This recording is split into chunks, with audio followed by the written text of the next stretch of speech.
Hi everyone, welcome to the first episode of the Lukist, the weekly list of lists by Lukist. Yep, that's me. As my 12 subscribers know, Lukist is a newsletter I write covering the latest in politics and pop culture. I also used to write about food, but considering I haven't been to a restaurant in over a month, it's less of an interesting topic to cover. My brother cooks all our meals now, and yes, the food is good, but the service is lacking. I have to physically put my plate in the dishwasher almost every time, okay? That's unacceptable. Don't worry, I left a scathing Yelp review. Anyway, these are the three topics I'll be covering today. 1, President Trump's response to the coronavirus. 2, Real Housewives, of course. And 3, unification of the Democratic Party. Let's get started. Over 22 million people have filed for unemployment in the past month, making the need for individual relief checks even greater. Some have already received their checks, like the Indiana firefighter accidentally got $8.2 million from the government. But I haven't yet, and I'm in a tight spot with some really bad people. RuPaul's Drag Race betting is no joke. But come on, Jan should have won the Madonna Challenge. Tens of millions of checks have been delayed because Trump has demanded his signature be included on the memo line, which is narcissistic in literally the most inconvenient way possible. But at least we all get to act like Nene Leakes when we cash our Trump check. You were running your mouth with him. I was running to the bank, sweetie, and depositing a Trump check. Honey, Donald Trump. Anybody? I am very rich, bitch. Understand? I am very rich. But rich, you need to get your motherfucking teeth fixed. How about that? They're done. They're done. Trump's daily briefings, or as I like to call them, episodes of American Horror Story He's Gonna Kill Us All, have been full of propaganda and misinformation. But Monday's briefing was particularly terrifying. He began the briefing with a campaign-style video highlighting his administration's perfect response to the coronavirus has left roughly 30,000 people dead, and then yelled at reporters who questioned him about that month-long gap in the video when his administration basically did nothing. He did a lot. Look. You know you're a fake. You know that. Your whole network, the way you cover it, is fake. See, Trump is desperate to reopen the economy, and even claimed that when somebody is president of the United States, your authority is total, as an argument against recent coalitions being formed by governors of each coast that will decide when to lift their respective stay-at-home orders. Trump keeps confusing being president with being a king or an emperor.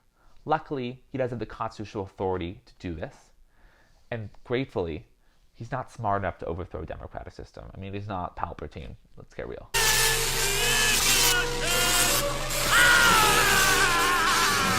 Trump announced his council to reopen America, and its members are a real who's who of the capital of Pan Am. Yes, I wouldn't be surprised one of the council's ideas is for each state to nominate a fighter to compete in a contest to the death. It could be a real moneymaker, and saving the economy is patriotic. We were all so happy that day. It's actually hard to even imagine how terrible things would soon become. That's fresh. It's good. The Real Housewives of Beverly Hills returned without missing a beat. Understandably, the episode spends a total of 3 minutes in Los Angeles because even the housewives would rather be in New York. At New York Fashion Week, Kyle launches her fashion line that you may or may not have seen for the first time the day before the show. I'm already building a shrine to new housewife Garcelle. A new friend of the show, Sutton, is so rich and bougie that she won't wear any clothing line designed by a celebrity, not even God. That's a quote. She dragged God so badly, I think she now owns the Vatican. For those of you missing Game of Thrones, I got a show with all the power struggles, a badass woman with platinum blonde hair, and inappropriate conflict fueled by alcohol that may be for you. Final 2 minutes of the episode. We were taken on a ride, previewing the scandal of Denise Richards' alleged affair with former housewife Brandi Glanville. I will begin every day by watching those 2 minutes for the rest of my life. Just look at this. Look at this.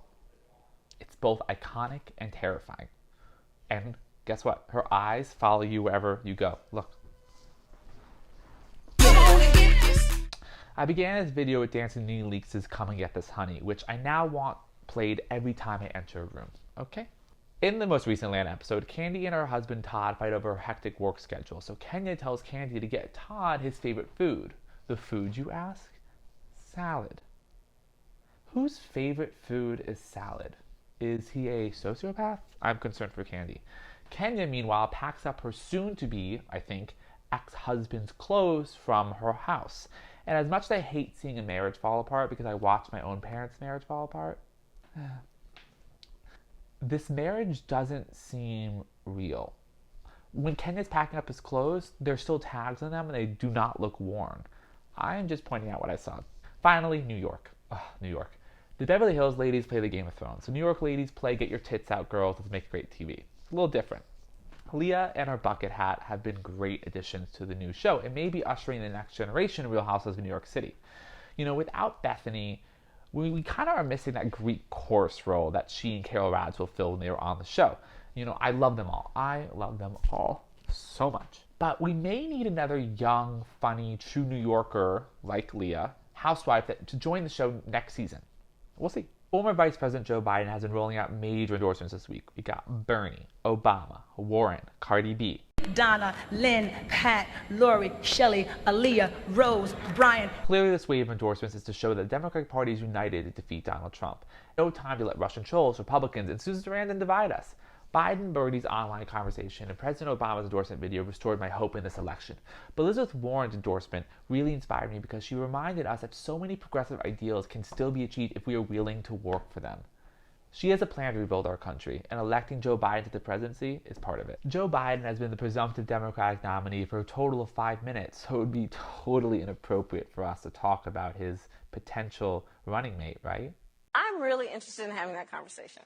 All we know for sure is that Biden will choose a woman who must be prepared to be president, a partner he could work with, and hopefully from the next generation. Topping the list is usually Senator Kamala Harris, who, when asked if she would like to be vice president, says she would be honored to serve with Joe, but then really pivots to her efforts for coronavirus relief, whether it's outlining the disparities among communities of colors or her new $5 billion bill to save our elections. When asked by Rachel Maddow if she would be Biden's running mate, Senator Elizabeth Warren said, I want to get this quote right. Senator Warren said, yes. Stacey Abrams, in a recent interview with Elle magazine, said she would be an excellent running mate and could attract new voters. These two women are all amazing, among the many others who are being considered.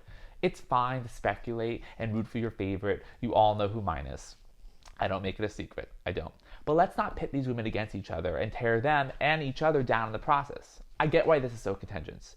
This is a second primary, except without any old white guys named John or Steve or Mike or Bob. Was there a Bob? We have no idea. There were some people that were running for president last year. Anyways, we're all in this together, and everyone's going to play their part. Despite all voter suppression efforts by Republicans that literally put people's lives at risk, liberal judge Jill Karowski was elected to Wisconsin Supreme Court in last week's election. This is a great sign for November, not only because hundreds of thousands of voters in Wisconsin will no longer be purged from the rolls, but also because it shows that all the work that party leaders and activists have been doing for 3 years is paying off. The people are galvanized and their voices will be heard. And in the end, democracy will win. Right?